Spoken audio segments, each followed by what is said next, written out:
evenings. So I'm just starting? Yeah, you just start? I'm just starting. Good evening, folks. It's really good to see you all here for this special event. I am Kathy Pruden, the moderator here at Westwood Community Church. And on behalf of our church family, it's our pleasure and privilege to host Consider the Lilies. This weekend, we warmly welcome everyone. Westwood has had a pretty good insight into what Arosha is all about, with Graham being the conservation science coordinator for Manitoba, plus a very significant part of our leadership team here at Westwood. When he first came to us wondering if we would host this weekend, it took very little time to say yes, and David Weeb and Janet Allen stepped right up to participate in getting things organized on the planning team. We are grateful to each of them. For Westwood, Consider the Lilies is a way to launch a new focus for our church in this area.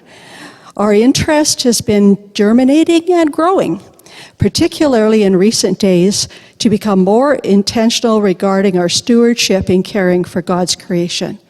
So this is kind of our launching pad. As we listen, participate in discussions, and engage with each other, we want you to feel right at home here at Westwood. If you're in need of something or looking for where a workshop might be, we're here to help you out. So just ask and wander around, make yourself at home, and totally enjoy your time.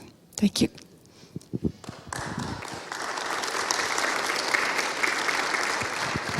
Yes, thank you, Kathy. It's been a delight to be here already. My name is Scott Gerbrandt. I am the Arosha Manitoba Director, and I want to say welcome here. Welcome to this place in this time. We acknowledge that we are on Treaty 1 territory, the traditional lands of the Anishinaabe and Nisinanu, Dakota, and the Nehe-Thoak peoples, and the homeland of the Métis Nation. In fact, some of you may know this already, but tomorrow's Bird Walk starts at 8 a.m. at Cuthbert's Grant's Mill on Sturgeon Creek, and that's our meeting location there. And you may know that Cuthbert Grant his leadership was critical to the establishment of the Red River Métis.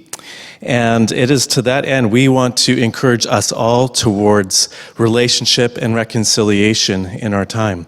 So we encourage that. So you are welcomed here, and we are glad to be launching our second annual Consider the Lilies, and to be hosted by Westwood here. When Zoe Matties, our program manager, and Graham, our conservation science coordinator, and when we huddled in our office some 2 years ago, maybe a year and a half ago, when we first were kind of imagining this conference, one of the things that I was adamant about at that time was that the conference can't be just about bringing content. I am a firm believer that if it is just about content, it will be insufficient. We hope and trust that we have put together a conference that is also about connection. In fact, we are hoping that that is the primary thing that happens here. There will be excellent content that is going to be brought to you. It's going to be thought-provoking. It's going to be engaging. And I want you to look at each other. Pause. Yes, right now. Some of you probably know each other quite well. Some of you will not know each other as well. But you are here in this place, in this time, and I am compelled and convinced that as we can build connection, as we struggle our way forward, as we figure our way forward in terms of how to engage our current times and during this ecological crisis, it will be really helpful to stay connected to each other. Some of us are close neighbors, and some of us are neighbors that are just a little farther apart. And so my hope and desire is that you will start now to build that character of curiosity with each other and courage so that you reach out and say, hi, my name is. So that's the reason why we have name tags, so we can kind of help with that. So I just want to encourage you in this moment, in this time, to reach out, get to know someone that you may not know, and we will build those connections together. Let me introduce, you know what, I'm going to probably go right off script. Let's do that. That's better. I want to introduce to you Sylvia Keesmaat, our plenary speaker, our lecturer for tonight. And one of the delightful things that I was happy when we first invited Sylvia and we were kind of going through the logistical details. She asked how, she is from Southern Ontario, and we asked how we were going to get here. She decided that they would drive. And I was so pumped, and I just found out that she had not driven the north shore of the Lake Superior before until this time. Thank you, whoever gasped. Just so you know, I now say, as one who has lived in Canada all their life, I often say, yes, if you have a chance, please go see the Rockies, absolutely. And I followed that very quickly up. If you have not driven the north shore of Lake Superior, make it happen. It is stunning. And so if you haven't done that, I would encourage that. So Sylvia has made that trip on her way out to here. And the other thing that she would like to, that I asked earlier, there's some interesting things that she's been participating in terms of her travels. I understand that she likes bugs. And she was able to stop off at the Boreal Ecology Center and be able to see some orchids that she hasn't seen recently, and was able to partake in that, and also partake in the attraction of wood ticks. So as one who likes bugs, you can even enjoy those? I'm not quite sure. Anyways, we are delighted that you said yes to come here. We are very much looking forward to what you will bring to us and engage in this conversation. So without further ado, I'd like to welcome you up here, and we'll get started. Just so you know, there will be a Q&R, a question and response time at the end, and I will start that off. But here we are.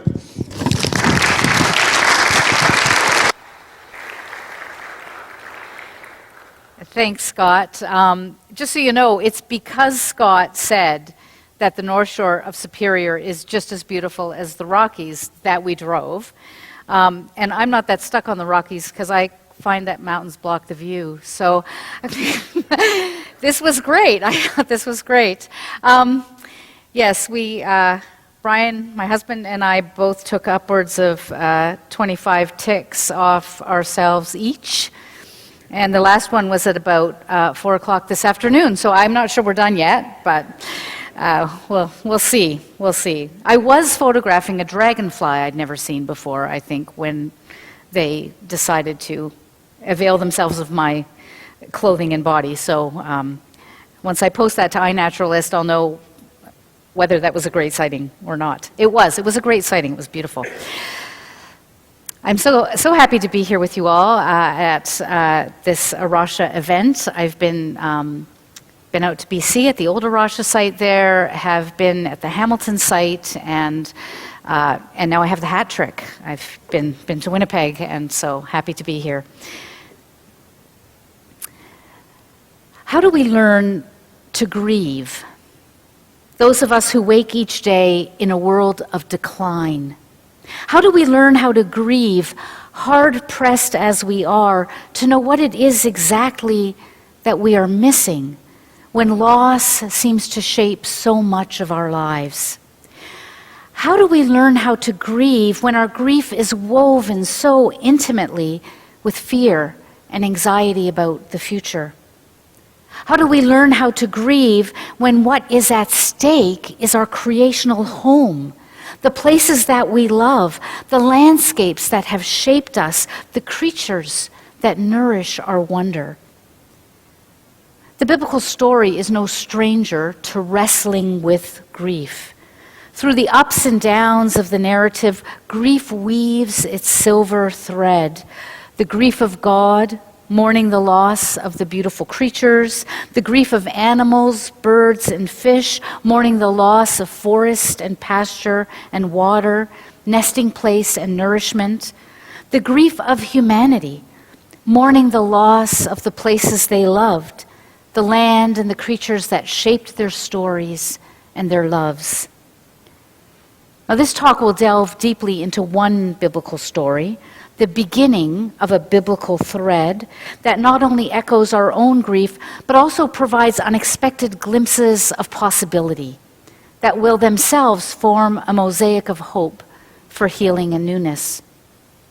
But before we delve into that story, we will briefly explore the terrain of our grief, particularly the grief related to creational destruction, discerning the pathways and streams that have led us into this forest of grief, so densely constricting our view.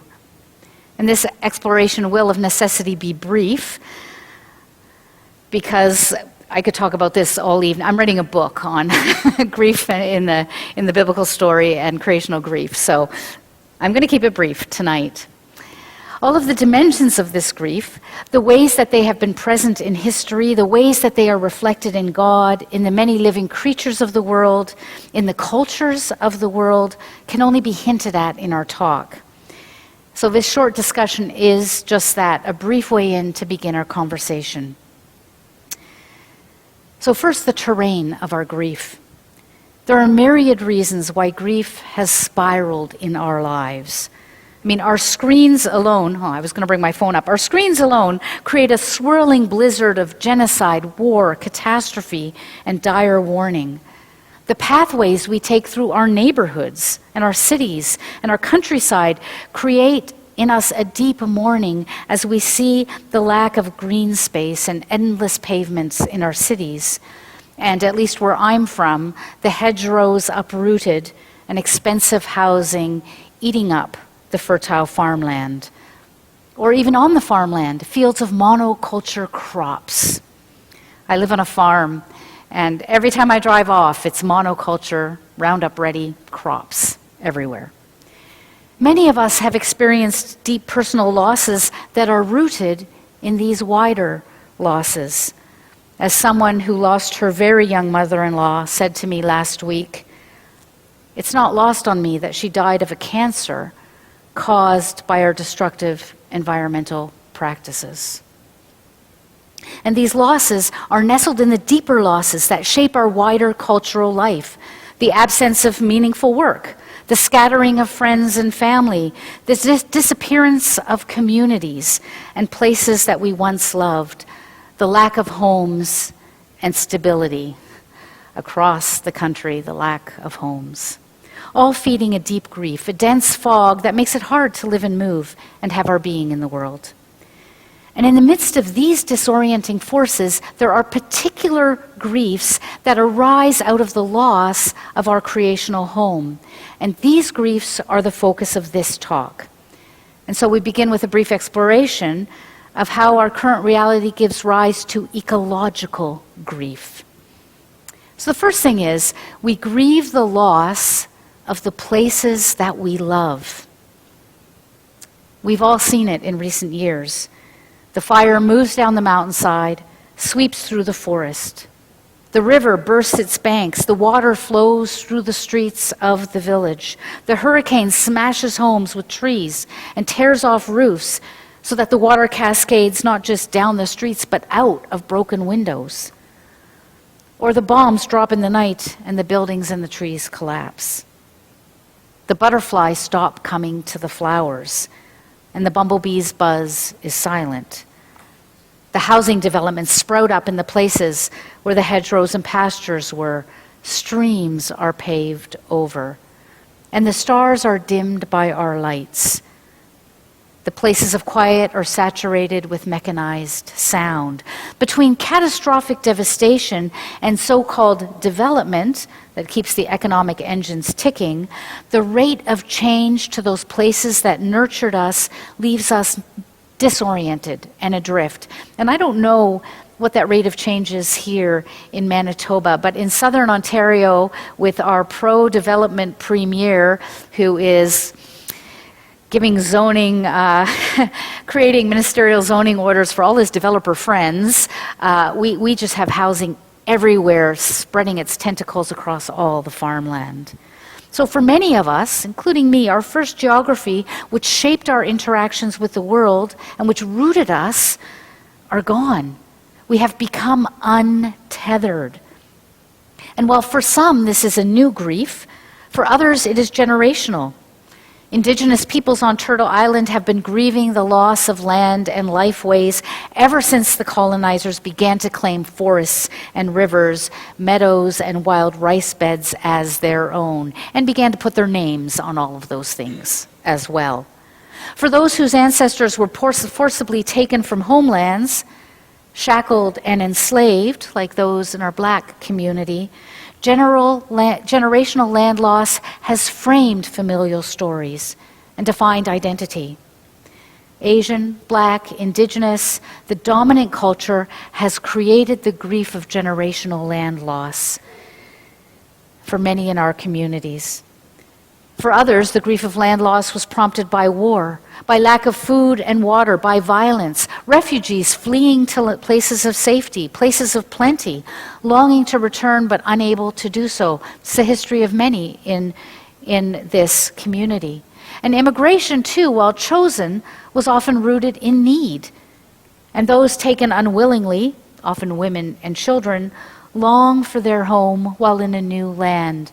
This is the story of my mother's family. She was moved here by her father and grieved for the land that she grew up in for many, many years. So this grief for the places, the loss of the places that we love, is new for some of us and generational for others. Secondly, we grieve the loss of the future we had hoped for. I mean, we're creatures who think ahead, sometimes with anticipation, sometimes with dread. So what happens when we see little scope for hopeful anticipation? When thinking of the future doesn't bring visions of a safe home or a land that's producing abundantly or enough food on the table, of children and grandchildren who are safe and healthy, but instead, we don't have hope for that kind of a future because we had hoped that the future would be a place where our communities could flourish, where healing might come, where justice might finally result in peace. But of a future of increasing loss of habitat, a loss of biodiversity, a loss of affordable housing and bearable temperatures, well, that weds us to anxiety about the future.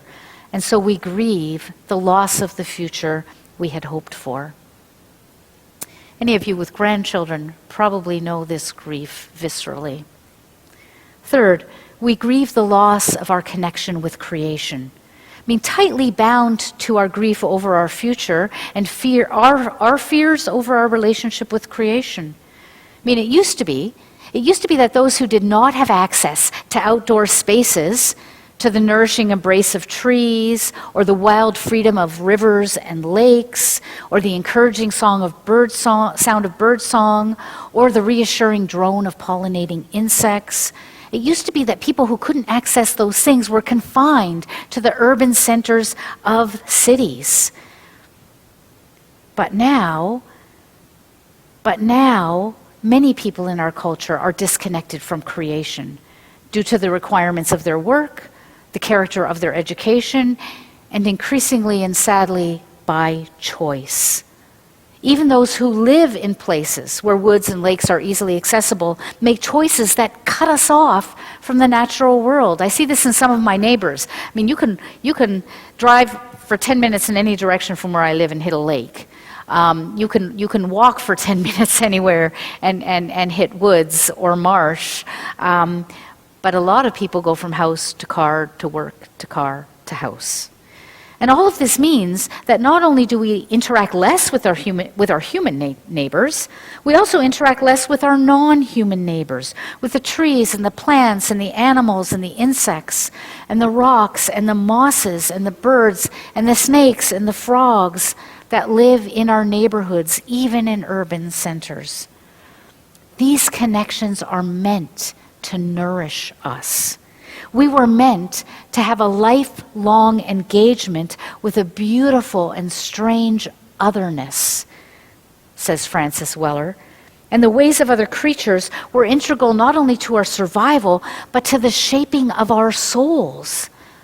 So what happens when this deep interaction with a wild other is lost to us? When our bodies are no longer shaped by the cold of the wind, or the need to tread softly or run swiftly. Tread softly, I'm thinking of because there's a bird you want to see. Or run swiftly is because you're walking in the woods and suddenly there's a bear, right? Though probably you should just make yourself big. Clearly, I'm dating my bear protocols here. When we no longer encounter with breathtaking awe the red-belted bumblebee next to the well, or the northern water thrush shyly bobbing on the edge of the pond, what does that do to us? We carry the grief of that loss deep within our being. We grieve over the loss of our connection to creation. Fourth, we grieve our complicity in these losses. All of these griefs are intensified when we ponder our own role in creation's demise. We carry guilt and remorse for the choices we have made. At least I do. I was raised Calvinist, so maybe other people aren't carrying this as much. But many of us carry guilt and remorse for the choices we have made that have threatened ecosystems and caused death. We lament the dreams we had for our place in creation, the ways in which we abandoned those dreams. And we grieve our entanglement in the systems and structures that shape our culture. It's not so easy to step out of those systems to make the decisions we want to, right? And that's a source of grief for us. Those economic, political, and social dynamics that we have so little control over and which force us, sometimes unwillingly, onto paths of injustice, oppression, and death. We are forced into betrayal often. And such powerlessness can only give rise to deep lament and deep grief. And fifth, we grieve because we are drawn into the sorrow of creation. All of these griefs culminate in sorrow over the suffering of creation, even if we're not aware of it. We are so intimately connected to the earth, the trees, the plants and animals that nourish and sustain us. We're so intimately connected that the sorrow of the forests and the ash trees, which where I live are dying because of the emerald ash borer, the wolves, the sorrow of the lakes and the eroded earth itself surrounds us and shapes us. Francis Weller suggests that the sorrow of creation is weeping through us. And so what is the appropriate response when faced with destruction, with violence, with death on such a large scale? Weller says it's essential that we stop and recognize these losses. It's good manners to respond with sorrow, outrage, and apology at these places touched by so much loss. This book I'm referencing by Francis Weller is called The Wild Edge of Sorrow. And it's not just about ecological grief, it's about grief in general and rituals of grief as well. So we grieve because we're moved to compassion for our creaturely neighbors, for the lands, the rocks, and the forests. And in so doing, we bear the griefs of the earth and carry its sorrows. Now in Romans 8, the Apostle Paul describes this grief when he says that the whole creation is groaning in birth pangs. And not only creation, but we ourselves, who have the first fruits of the Spirit, groan inwardly while we wait for adoption, the redemption of our bodies. And this language of grief would not have surprised anyone in the Roman community to whom Paul was writing, because the destruction of the forests, the erosion of the mountains, the increasing infertility of farmland, all the animals killed in gladiatorial games, this was all evidence of environmental destruction in Paul's day. When Paul writes that creation is waiting with eager longing for freedom from bondage, when Paul says that creation is groaning with labor pangs, he's not using metaphors that allude to the way sin in general has permeated all of creation. That's how this text was interpreted for a very, very long time. No, Paul is describing what he has seen around him, specific ways in which creation has been despoiled and abused and rendered infertile. And he's drawing on long biblical tradition where the land and the creatures who live on it, along with the creatures that fly in the skies and swim in the waters, all those creatures cry out in the face of destruction. That's a long tradition in the biblical story. So for those steeped in Paul's scriptures, the grief of the land that Paul describes and the grief of the Spirit, the Creator, would have been nothing new. For that grief stretches back almost to the start of the story. And that's where we're going to delve in deeply tonight. There's a short statement at the beginning of the flood narrative that is breathtaking in its simplicity. Just hear this in your head. The Lord saw that the evil of humankind was great in the earth, and that every inclination of the thoughts of their hearts was evil continuously. Every inclination was evil continuously. And the Lord regretted making the human on the earth and was heart sick with grief. The delight, earlier in the story, the delight from Genesis 1 has not been realized. The exclamation of joy, remember that exclamation, Tov, Tov, Tov, it is good, it is good, it is good. That's woven throughout the story of creation in Genesis 1. The Creator's evident and ongoing excitement in the rich diversity of smells and sounds and sights has turned to grief and sorrow. You see, the Creator had hoped to live in a food forest on a river with a beautiful and rich diversity of plants and animals and insects and water creatures and birds and a couple of naked vegetarians. Right? That was the hope at the start of the story. But instead, that first couple engaged in what my husband Brian calls a radical culinary indiscretion. They ate the fruit of the tree of knowledge of good and evil. They saw it and they took it, the text says. They took what they wanted and they ate. They ate out of season. And the Creator's hope for a future in a harmonious and beautiful creation with all of the beautiful creatures, that hope was dashed. The first human couple took what they wanted. And the Hebrew word there for took is echoed in the prelude to the flood story in Genesis 6:2, where the men that precede the passage I read to you, it says the men took whichever women, and as many women, as they wanted. The overtones of male violence are clear. Men taking women as possessions, as many as they wanted.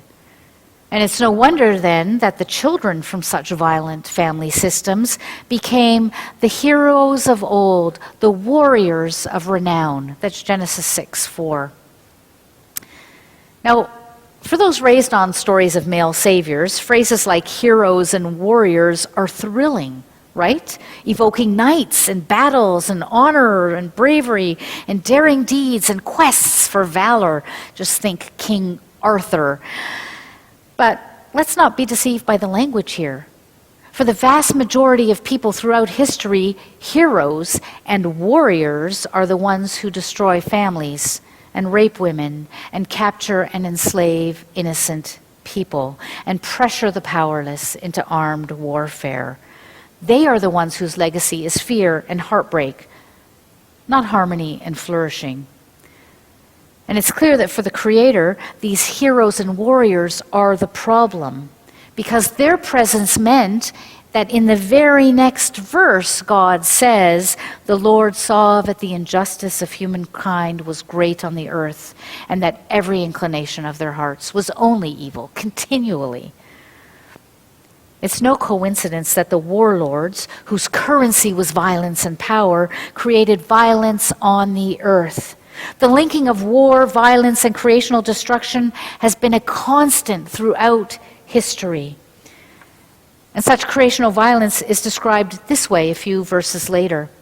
The earth, this is verse 11 of Genesis 6, the earth was ruined in front of God's very face and was being filled with violence.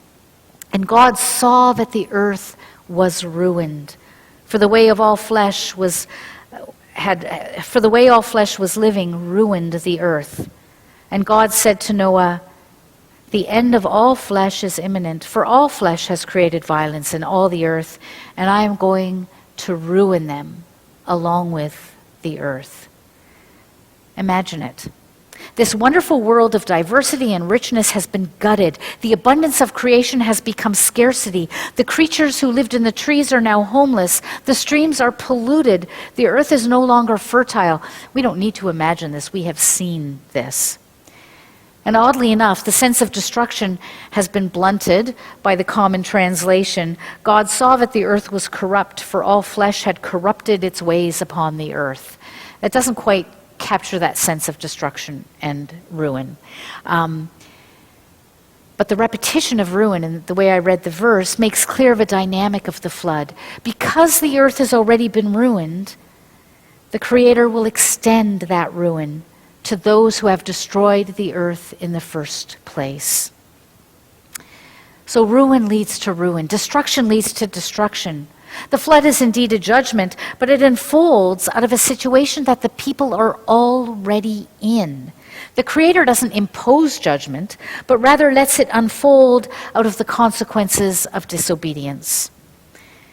Remember the care that the Creator had taken in calling forth this wonderful interconnected world, where there would be a home for every creature, a home for the earth creatures, and a home for God's very self. You might want to read Psalm 104 to get that sense of creation as home for all creatures.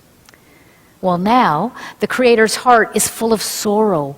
The world that had so beautifully sprung into life was full of violence.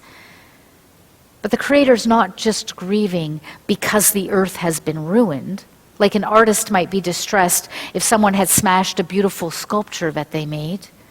No, the Creator has also entered into the suffering and sorrow of the earth itself. The regret that the Creator feels is not just because of creational destruction, but is a heartache that enters into the pain of creation.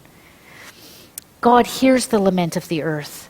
God suffers with the earth. And in the midst of all of this, the Creator agonizes over restoration. How could healing come again? You need to remember that after that radical culinary indiscretion, everything else in the story, the whole rest of the Bible, is about God imagining how healing can come for the earth, for humanity, and for the relationship of God with humanity and the earth, and humanity with the earth. The whole rest of the story is about God's dreams for healing. All of it. And so God, in the middle of this situation too, is thinking, how can healing come? What can restoration look like? How could the toxic waters be cleansed and the barren landscape reforested? How could salmon return to the river and wild rice return to the lakes? Could cleansing bring restoration?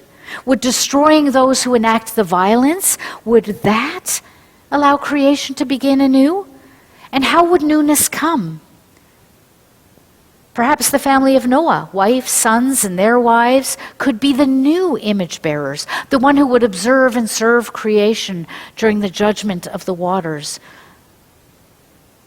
So it was a plan of judgment, yes, but also a plan to birth newness out of destruction. And punishment, always in the biblical story, the Godward side of judgment in the Bible is always grief. And judgment is always a step on the way to ensuring that newness and redemption can happen. Right? This is the problem with our criminal legal system. Judgment isn't about ensuring newness can happen, it's about punishment. right? What if judgment was always about making newness possible?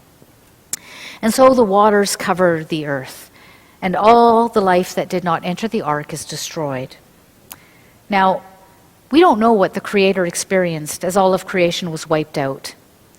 Was there a point when the Creator realized that this destruction was too much to bear? Was there a point when the Creator entered into overwhelming grief for the loss of the vibrant, colorful, chattering, singing, aromatic richness of the earth? Was this why the Creator made a promise to never again engage in such destruction at the end of chapter 8, where God says, even though the inclination of their human heart is evil, I'm not going to do this again. It's just, I'm not going to do this again. Humanity hasn't changed, but something has changed in the heart of God. And did that promise arise out of anguished grief? We don't know, but we do know this. For the Creator, the grief of the violence done to the earth was not healed in the flood. We know this because we see the Creator's continuing lament over the destruction of the earth throughout the prophets. I mean, in Jeremiah 9, God actually says, oh, that my eyes were a flood of tears to weep over what's been happening to the earth. We know this because in Romans 8, the very Spirit of the Creator is groaning with the sorrow of the earth. God's grief continued. And we also know this, that in spite of such grief, God promised to never destroy humanity or the earth or all the creatures that live on the earth in a flood again. Chapter 9 of Genesis actually has God make this promise. It's repeated 9 or 7 times in Genesis chapter 9, This is the covenant I make with you and with all living things and with the earth, God says to Noah. The very first covenant in the biblical story is with the earth and all living things. And it's repeated again and again in Genesis 9.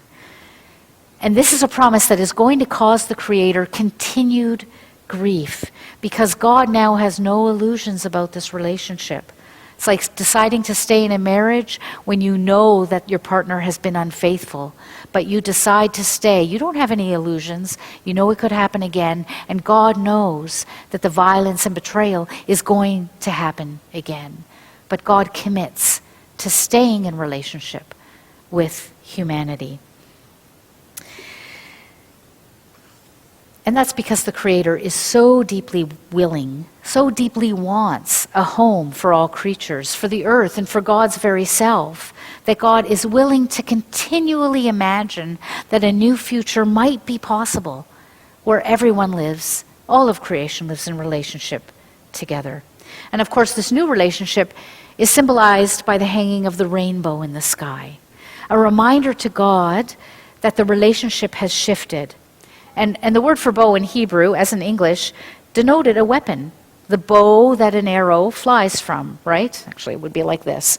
But God is hanging up that weapon in the sky. The weapons of destruction are hung up for good, no longer to be used, which is pretty significant because you'll remember at the beginning, God was condemning those warlords. God is saying, that's not how I act. That ruins the earth. Violence is never the answer to violence. Now there's 2 threads of grace and hope that weave their way through this narrative. The first is easy to miss if you're reading the text in translation. Noah's name literally means rest, linking his name back to the 7th day of creation, when God rested and took delight. And so for the ancient hearers of the story, Noah's very name promises a future of hope, of possible delight in creation once again. Interestingly, Noah's name is also the Hebrew word for grace backwards. So if you play a record with the flood story backwards, somebody try it. What's a record? What's a record? Sorry, yeah. Okay. But Noah also embodies hope. As the one in whom God found grace A hope of grace, then, that is built into the story from the outset, linked to the one who practices a stubborn hope in the face of destruction. That's what Noah does. And such hope is rooted in God's plan for the continuation of life and the faith that Noah and his wife and his sons and their wives have in it. They listen to what God has told them to do and carry it out, no matter how impossible and improbable the plan seems. I live on a farm, so I know that 2 of any creature is not enough genetic diversity on which to base a subsequent population, right? I mean, if you live on a farm, you know that you cull the male animals, right? Because they're just going to inbreed. So Noah was a farmer, we find out later. He knew this, and yet 2 of every creature he took onto the ark, even though this seemed like an improbable plan for repopulating the earth. Well, the second thread of hope that weaves its way through the text happens on the ark during the flood itself, as Noah and his wife and his family end up having a crash course in their calling as the ones who are to serve and observe the earth. So let's not forget that those in the ark knew the story of violence and ruin well. They had seen how the warlords enslaved the people. They had seen how the land suffered from violence. They had seen how it was abused. They had seen how the trees were cut down. They had seen the erosion that resulted. They had seen how the water turned to poison and fertility decreased. They had seen how the earth was ruined. So perhaps when God announced the ruin of all flesh as the penalty, perhaps the women and men in Noah's family breathed a sigh of relief. Have you ever been there? Glad that judgment is finally coming on those who deserve it? They might have been in that spot. But then the rain began to fall, covering the ruined land. And did perhaps grief and longing flood into their minds at that point? Did they remember what they were losing? The meadows alive with butterflies, bird song, the rich earthy smell that surrounded them after a rainstorm. All of the fullness of sight and sound and scent lovingly remembered was now lost. And so the sorrow of the ruin that they experienced before the flood is now joined by the sorrow that they experience as their extended family and their community and their life on the earth is covered with the flood. How did they stay afloat in this flood of sorrow? Well, in the midst of their grief and their sorrow, their deep longing for the places and people they had lost, in the midst of their own pain, they immersed themselves in the task at hand. So they were united in feeding the hungry and binding up the broken creatures, cleaning out the spaces that had become home for the winged ones and the four-legged ones, seeking the lost and escaped before they were devoured by other creatures, which must have been a threat. In this place, all were vulnerable and all needed to be served. And I suspect that gradually their sorrow was pierced by moments of joy. I speak as a farmer who has felt those moments of joy, just sticking with the task in the middle of deep sorrow. Death lay outside their walls, but birth soon began within. Shrill open mouths, small furry bodies, knock-kneed creatures stumbling for an udder, life exploding all around. They were in that ark for a while. And with birth came knowledge. This is what each creature needs. This is what happens in the secret places of the forest, or the edges of the meadow, or the tops of the trees. This is what we lose when the forest disappears, when the hedgerows are cut down. So each day their grief was held in acts of service and hope, in the deep daily rhythm of ensuring that life continued. They were fulfilling the ancient call to observe and serve creation and being called back to their true role as the servants of the earth. So the ark then was not only the place of safety and nurture that would make resurrection possible, the ark was also the place of learning who they were really called to be. The ark became the place of resurrection. So even if this is a story of hope, how does it apply to our own context? I mean, this is an ancient story, an ancient text, right? And our problems are different, aren't they?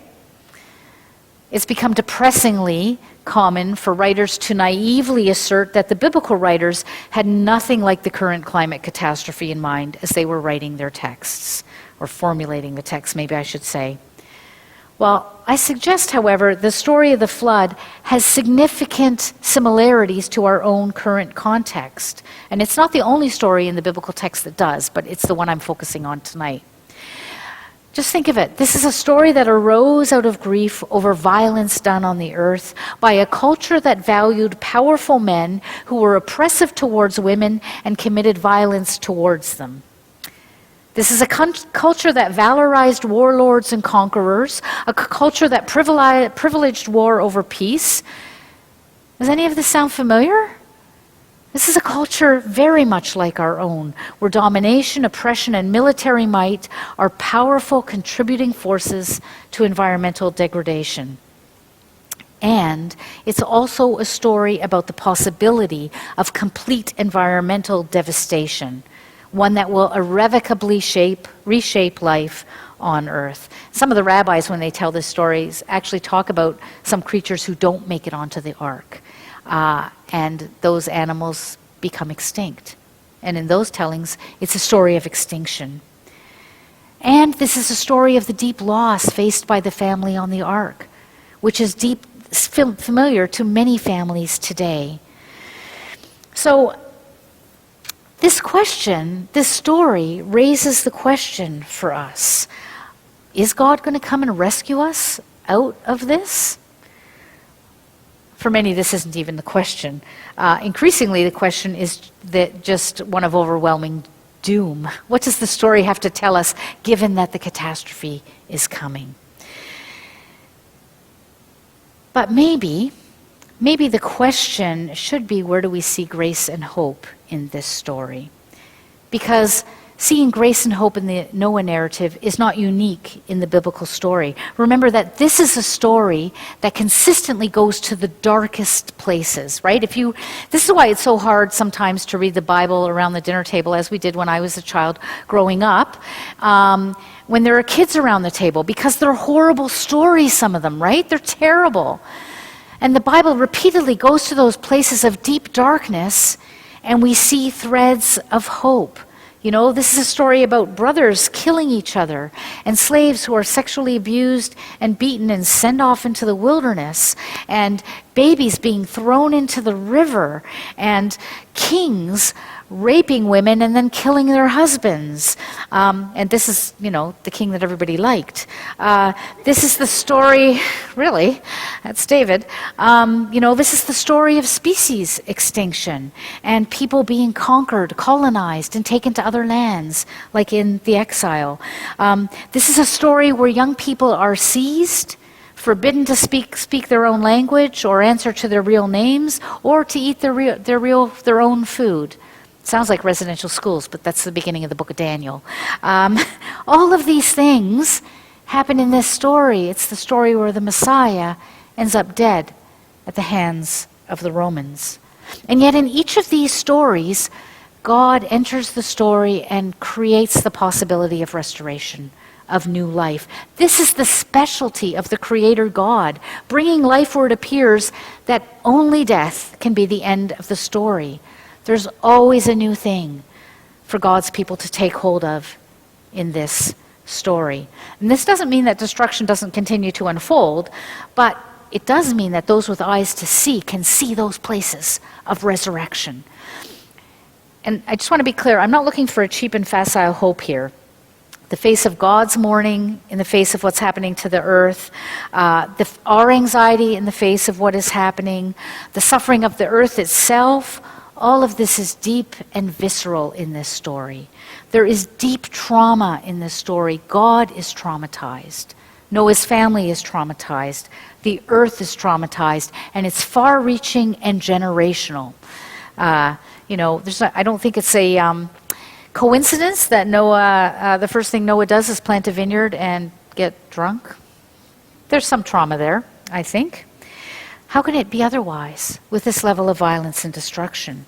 But that's never the only end of the story for the Creator God, because God specializes in resurrection, something that's been lost, I think, often in our theological traditions, where we have forgotten the most foundational part of the story. That foundational part of the story where creation and the earth is our home. That the story begins in a food forest that looks something like Turtle Island before contact. And that God's original plan was to hang out by this river with all these creatures and a couple of naked vegetarians. I mean, our biblical imagination needs to be shaped by these stories. All the stories where the Creator appears in the wilderness. Have you ever noticed how often the Creator appears in the wilderness in this story? Hagar, sexually abused. God appears to her twice in the wilderness. Jacob running from familial violence. Moses, after he's killed somebody, running to the wilderness, learns how then to care for a whole people in the wilderness. David discovers who he really is in the wilderness. Elijah, fed by angels in the wilderness. Where does Jesus go when he wants to be with God? To the wilderness. John sees a vision at the end of the story of a food forest in a city with a river running through it. It's a wilderness city, that new Jerusalem. Throughout the story, the Creator wants to meet us in the wild spaces because those are the places where we are most whole, where we encounter that strange and beautiful otherness. And don't forget how the story ends, with God coming once again to dwell with us, to live with all of creation on earth in that food forest city with the river running through it. If we grounded ourselves literally, more deeply in this biblical vision of the earth as our creational home, perhaps we could repent of that heaven after we die heresy that has shaped so much of Christian tradition and led to a devaluing of our creational home. We need to remember that Adam literally means earth creature, right? We are Adam, created from Adama, earth creature from the earth. And in the face of all of that in the story, this means that resurrection is for us, renewed creatures on a renewed earth. That's what comes after death in the biblical story. So we need to ask ourselves, where do we see the hope of resurrection in this story? And I suggest it's in the ark. In this story of climate catastrophe, the place of grace was a family that chose to be faithful, to look after the other creatures, and to do that at cost to themselves. So what if we ourselves were to take that first calling quite literally, as Noah and the women and their husbands did? What if at a basic level we were to look around at our watershed, our places, our cities, and ask what it would look like to create those places where biodiversity can flourish, those places where in the face of impending heat waves, drought, flooding, fire, some species might be able to continue. The implications of this would be far-reaching. And it would mean becoming an apprentice to our place, going back, paying attention to the watershed where we find ourselves, urban, suburban, or rural, and doing the careful, attentive work of discovering what creatures live there now, what used to live there, and what can we do to ensure they can flourish there again. This is what Arasha is all about. Right? This is why there are going to be surveys of the Boggy River. I keep wanting to say Soggy Bottom River, but the Boggy River. And there are going to be surveys of that land to see what is currently there, what needs to be nourished back into life. And these kinds of movements are happening all over the world. Oddly enough, in Medellin in Colombia, the whole city is becoming a green city because they're seeing the importance of these spaces in their environment. Another place is Tucson, Arizona, where you have a regreening of the whole city. These things are happening, and there's an author, Doug Tallamy, who writes about insects, and he's got a book called Nature's Best Hope. And he says if everybody just took half of their front yard and backyard and rewilded it, the insect biodiversity would bounce back. We would have healthy biodiversity again. And when the insects bounce back, what else bounces back? The birds, right? We wouldn't have birds dying as they migrate south in the winter. But there's more to the story than the flood and the ark. There's also this link between violence and the destruction of the earth. This link is easily seen in the destruction of the land that war and violence create. All you have to do is look at what's going on in Gaza right now, and the bombing and the shelling, the greenhouses destroyed, the fields destroyed, the trees destroyed, the groves, the water sources, Syria, Palestine, Ukraine, the Sudan. The evidence is everywhere. But there's also the violence that's necessary to create the weapons of war, and the violence that's necessary to fuel our own addiction to oil and gas. Peacemaking is an environmental issue. And the violence that our own addictions creates is something we also need to address. And while the move to electric vehicles and heat pumps alongside furnaces and the move to solar and wind, and I live in an off-grid solar-powered house, so this critique is hitting me home to me for a bit. All those things are creating a societal-wide shift that carries its own violence and its own need to destroy just different ecosystems, as different natural resources are needed for the batteries and the parts. We need to turn all of our cunning and all of our imagination to rethinking and reshaping all of the assumptions of consumption that underpin our society. Because swapping one form of consumption for another isn't going to do the trick. There's a lot more to say about this, but I'm not going to say it because it would take a number of days. So let me conclude this way. Let me come back to the place of grief in which we find ourselves. As we have seen, this is the story of a creator who grieves over the violence done to creation. This is the story of a creator who hears the cry of the earth and joins with that cry. This is the story of a creator who calls us to enter into the suffering of creation, to bring the pain of creation to expression, first and foremost, as the first step towards healing and newness. So perhaps grief is where we're meant to live right now. Perhaps sorrow is the only faithful response to the losses that surround us. Perhaps it is only in the midst of that grief that we will find ourselves truly encircled by the grieving arms of the Creator. Thank you.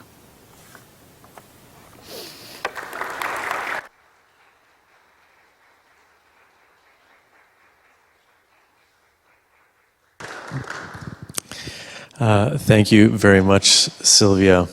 Thank you for naming the losses that we are grieving.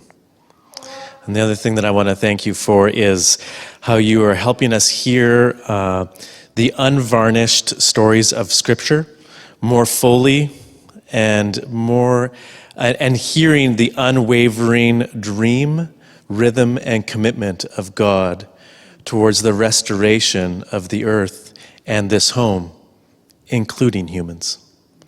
So thank you for that.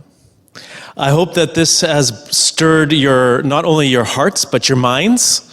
And we are now going to engage into some Q&R. So very shortly, I'm going to walk this mic down to that location over there. I'm going to set it up on the mic.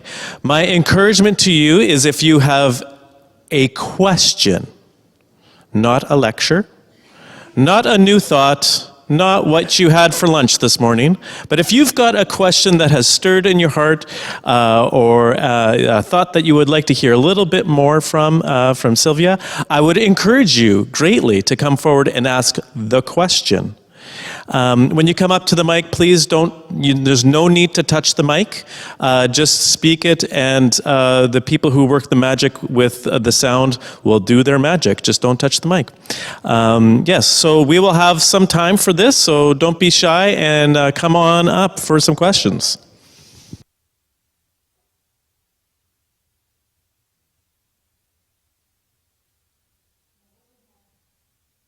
What you had for lunch might well be relevant to what we've just been talking about. Just saying there, Scott.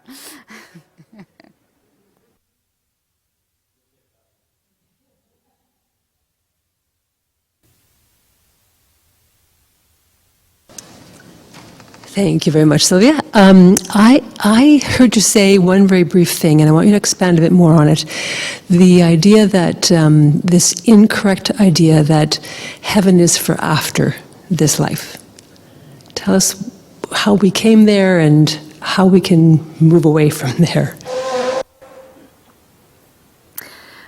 That's a great question, and I anticipated it when I made that throwaway comment. I mean, throughout most of the biblical story, the vision of what would happen when God came in restoration, when God came to bring healing, was that God would restore the earth.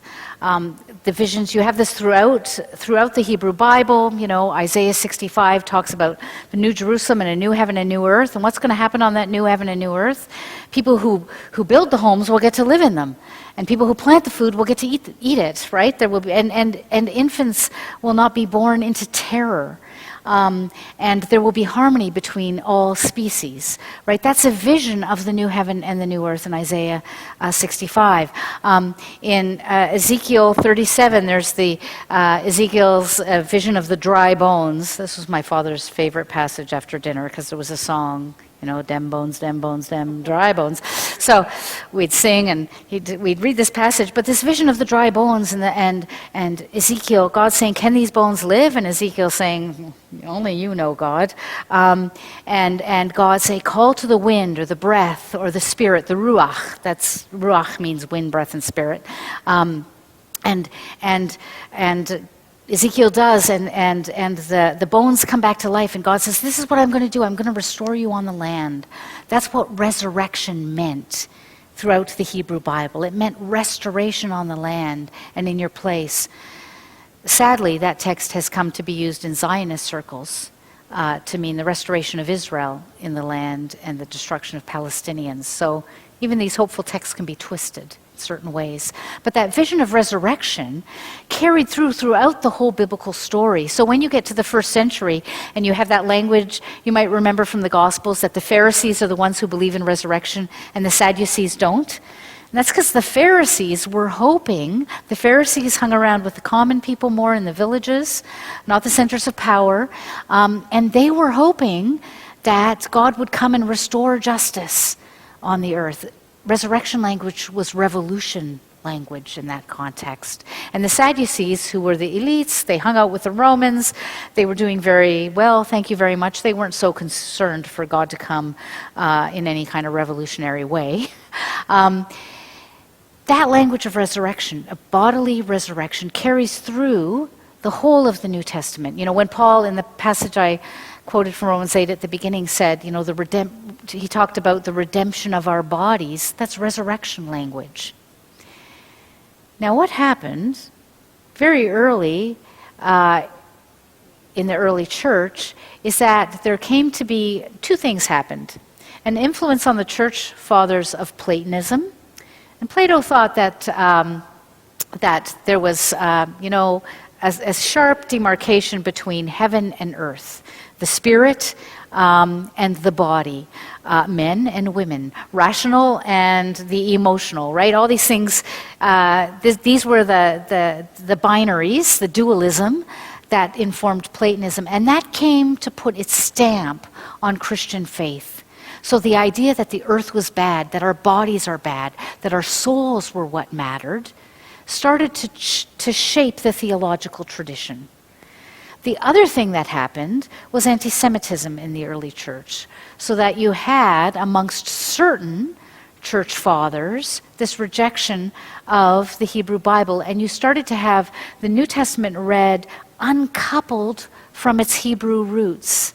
It's very grounded, creation-affirming Hebrew roots.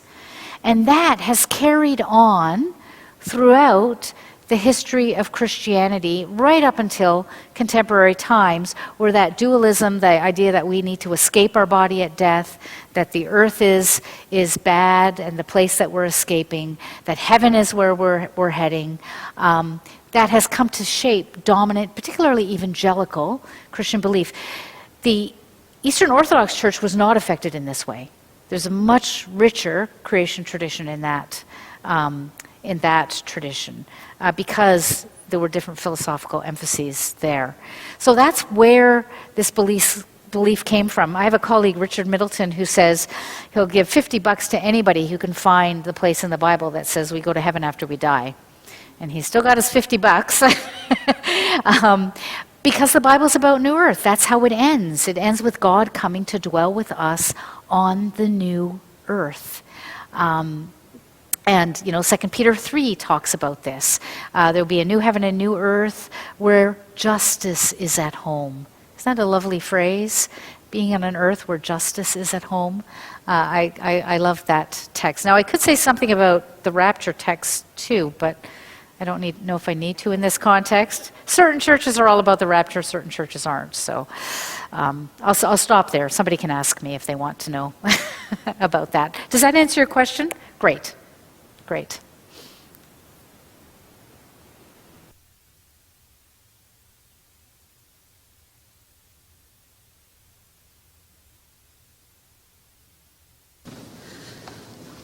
So I'm going to throw another theological one at you, and maybe this is another one you anticipated, but you talked about with the flood that God grieved God's own actions, and God changed his mind. And I'm sort of throwing that out there back at you and asking to understand more, because I think God is the one who knows all time and is kairos and not chronos time. The changing, I think, is hard, and the grieving, but doing it anyway. And I get all tangled up in knots. And can you help unpick that? Sure. So this, it's really interesting what we have in the biblical text. We have a story, right? We don't have a set of theological propositions about who God is. We don't have a set of theses about who God is, but we have the story of a relationship, of God's relationship with the earth, God's relationship with humanity. And it's a responsive relationship, right? It's an actual living relationship. And there are places in that story that make it clear that some of our theological constructs about God, like God being omnipotent and omniscient, there's a few other oms that I always forget, omnipresent, those are kind of imposed on the text by our theological tradition. The text does say that God is unchanging, but whenever we have that language about God being unchanging, it's God's faithfulness that is unchanging. We have other places, it's not just this story where you have a sense of God changing God's mind, but that story of Exodus 32. Do you remember the story of Exodus 32 is where Moses is up on the mountain getting the 10 Commandments, and the people are down below, and they talk Aaron into making them a golden calf, and they worship this golden calf, and God finally says to Moses, you better get down there and see what your people have done. It's kind of like you come home from work and your spouse says, guess what your daughter did today? And Moses throws it right back. No, these are your people, God, whom you led out. And God says, well, I'm going to destroy them. And Moses says, you can't do that. What will the neighbors think? It's just, that's what it says. Moses says, what if you destroy them, the Egyptians will just say he just led them out in the wilderness to kill them, right? What will the neighbors think? And it says, God changed God's mind. and decided not, and that's the language, and decided not to destroy them. And that story goes on in Exodus 32 to 34, back and forth with God. Then God says, well, okay, I'm not going to kill them, but I'm not getting back in the car with them, Moses, because I'm going to kill them if I get back in the car. And Moses is like, please don't send me on don't send me on with them alone. Please come with us.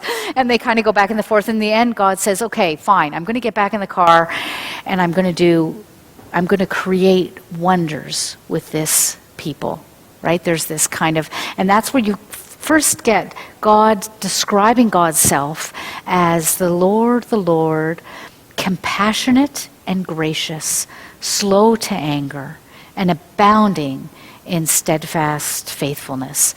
That's the first time in the text you get that language.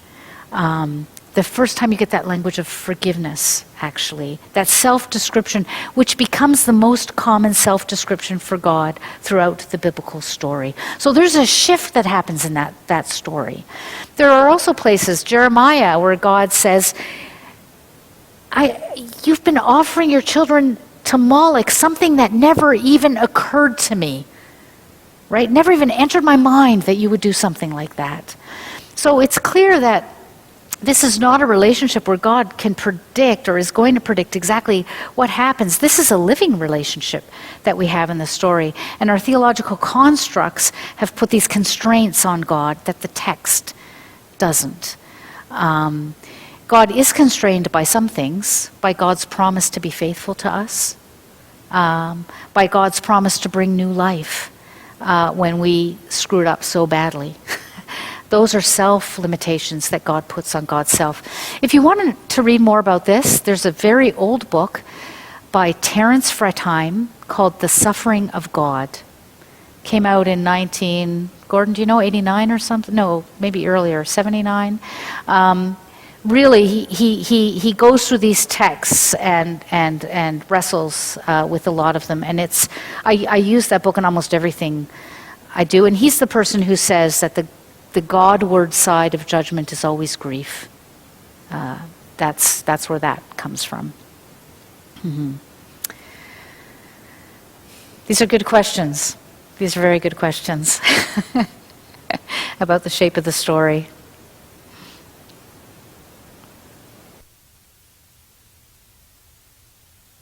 Questions. I'll just say that some of the other texts that I look at in the book I'm writing are the passages in Jeremiah 9 about the exile, which the people experienced in the context of war and exile as an ending to creation, as decreation happening. And the exile raises questions about colonization and people becoming refugees and being forced to relocate. I have a chapter on Zacchaeus, and Zacchaeus I read as a story of reparation and as a story about land. We kind of tend to forget that in the biblical times, cash wasn't the currency. This was an agrarian society, so when people took out loans, often it was seed, right, so that they could sow their crops. And when they repaid their loans, it was with seed or with olive oil. And so when Zacchaeus accumulated wealth from his neighbors, he was taking their land. And that led to all kinds of grief in terms of the loss of lifeways. The Old Testament text is a text that roots worship in the land and the seasons. How do you worship well when you don't have your land anymore? The people's, and we know from indigenous peoples too, cultures, all parts of our culture are rooted in land. And so when Zacchaeus restored land to people after his encounter with Jesus, that was an act of reparation, but it was also an act of restoration for the community. People were restored on the land to their community. And I think that has implications for how we read that story and how we think of reparations in our own context as well. So those are some other stories that I try to just give a deeper context to rather than read it in terms of the the usual Sunday school ways that they're often read. Andrew, go ahead. Thank you for everything. It was just wonderful to hear you speak again. I was just at a clergy conference, and a big theme that continues that was sort of mentioned time and time again was need to get rid of our buildings, and I'm not arguing with that. But then your comments about worshiping in the land, with the land, and then getting rid of buildings, I realized land is not buildings, but land is place and buildings are place. And I've had experiences where like worshiping in one place was really not the same as worshiping in the other, and moving back into a place meant a richness of worship kind of happened again. So yeah, I guess my question is, something about land in place and buildings and getting rid of buildings. I don't know. Do you have this? Just wondering if you could reflect on kind of like, just see what happens. Yeah. Well, I mean, this is a huge this is a huge question as our churches get emptier and emptier, and we have buildings. I mean, I'm thinking of a number of things that the way you put that sparked. One is, one thing we tried to do in the Diocese of Toronto when I was chair of the Bishops' Committee on Creation Care was to have churches consider what surrounded their buildings, right? Because often we have parking lots, we have grass. We're very good at grass, which is the biggest crop in North America, right? Grass. Not for eating grass, just grass for mowing and killing other things, not creating habitat. So we did. So one thing we did was we kind of did some exploration around what would it look like for churches, and you people have all heard this, I'm sure. What would it look like to actually rewild around our churches?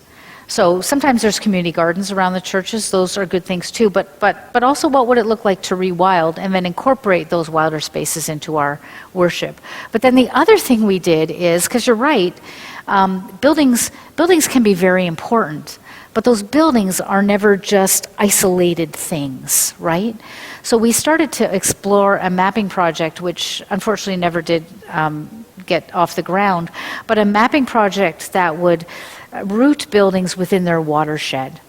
So that what happens if you aren't just meeting in your building, but you're also going out on Sunday mornings and paying attention to the watershed around your building. So I know a Mennonite church in Indiana that's near the Anabaptist Mennonite Biblical Seminary, and a student of mine was actually the pastor for the river near the church, because the church wanted to start having baptisms in the river.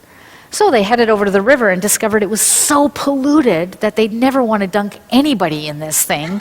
It would not be new life, let's put it that way. So they decided that the river needed to become part of their community. They needed to care for the river like they cared for anybody else in the community. And they began to monitor the river and clean the river up and find out what species were in the river. And they have finally appointed Doug Kaufman, who had taken a course with me, as the pastor with particular responsibility for the river.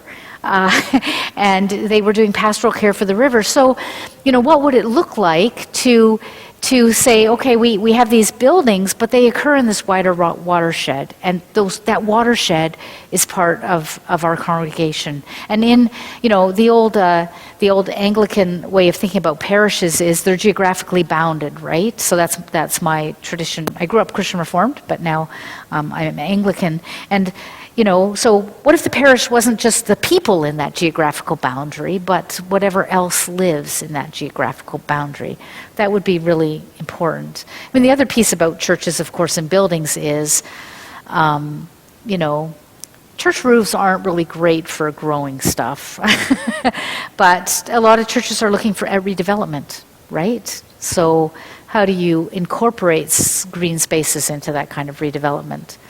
I'm saying all this with deep grief, because I don't know if any of you heard of the historic Anglican church that burnt down in Toronto this past week, St. Anne's. A friend of mine was just ordained there 2 weeks ago. We were there. It's 2 weeks from the home of our youngest child, and they're going to be asking exactly these questions. Our church is now burnt to the ground. What do we do? What do we do here? Yeah. Thanks, Andrew. That's off the cuff where that led.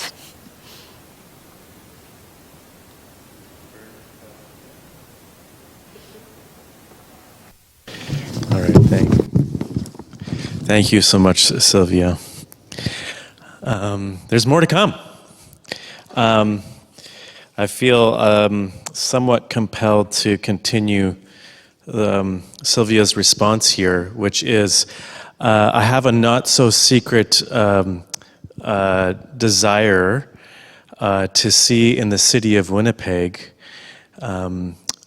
Graham is already smiling. He knows what I'm about to say. What would it look like? Because when I think of Winnipeg and when I think of southern Manitoba, one of the things that certainly was part of the landscape for millennia was a lot of wetlands. What would it look like if churches decided to unpave their parking lots and put up half of it as wetlands? Well, it probably means you'd have a lot of angry people that couldn't park there, and that would probably force you to figure out how to do better transit. It would be a cascading problem, I know, but one can dream. Anyways, there's my parting shot. Well, thank you again so much, Sylvia. There's more to come. Let me just give you a few announcements. The first one is this. Upon your entry, you saw, maybe you didn't know exactly what it was, or you weren't what's going on, but there is an art display, an art experience that you are a part of. And if you did not get the explanation, I want to give it to you now. So for the rest of our time here, and I'm going to say particularly tomorrow, but even tonight, if you want to linger a little bit and engage, we have a string or a rope, I'm not sure what we would want to call it, and we have these different strands of fabric that are there. And you'll notice that on the tables, there's these little wooden discs that you can write on. And the question... thank you so much, Sylvia. The first loss that you named that we are grieving is exactly our question, which is, what in creation do you love and hope to never lose? So we're asking for all of you to engage this question. Write down your response on one of the wooden pieces, and then you can very cleverly, Ruth Mandel has helped us with this, slide it up and it will just be part of the art display. So we're all invited to participate in this. If you are compelled to write down more than one thing on one of the wooden pieces, feel free. If there's more than one, or if there's more wooden pieces and you want to write another one, maybe just wait a little bit before you do that. You don't want to take them all, but be a part of that. The hope is that this will get filled up, and actually on Sunday morning, we're gonna be putting it outside for the neighborhood to see and to be a part of. So please engage with that. If you got any more questions, let me know, but do that. Tomorrow we start, for those that want to, for those that are eager birders, and for those of you that are birder curious, we invite you to come at 8 o'clock in the morning to Grant's Old Mill, which is Sturgeon Creek, and Graham and a few other people will be, or two other people will be there who are real birders. They're people. What? Sorry. No, not Graham. There's two other people that are coming that they really know their stuff, and we're really friendly to people that are just kind of discovering what it might be to be a birder, and you can go on that walk. Otherwise, if you don't want to join that, we will have tea, coffee, and muffins and other kind of scrumptious things for us to partake in at around 9:45, I do believe, is when that starts. So please come for that. Please note that our workshops will start at 10:30. If you have children that you're coming and bringing here, we will start our children program at 10. So you see how I jumped around that program just to confuse you? If you're confused, look in your program. That's why we got them. Finally, the last thing that I want to announce here, we, early on when we were inviting people to register, we were asking people to register before June 1st, and if you did, your name was entered to win a free night accommodation at the Boreal Ecology Center. And we did put it into the algorithms, and it did spit out a response. Rachel Coleman, are you here? Where? Rachel, I don't have a piece of paper, but Rachel, you won. Yay!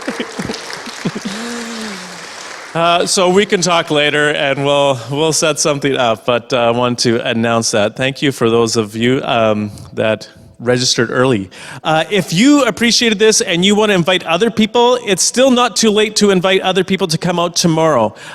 So please feel free to invite others. We can accommodate more people. So without further ado, we're going to close off. Thank you for coming, and feel free to kind of linger around. Have a good evening.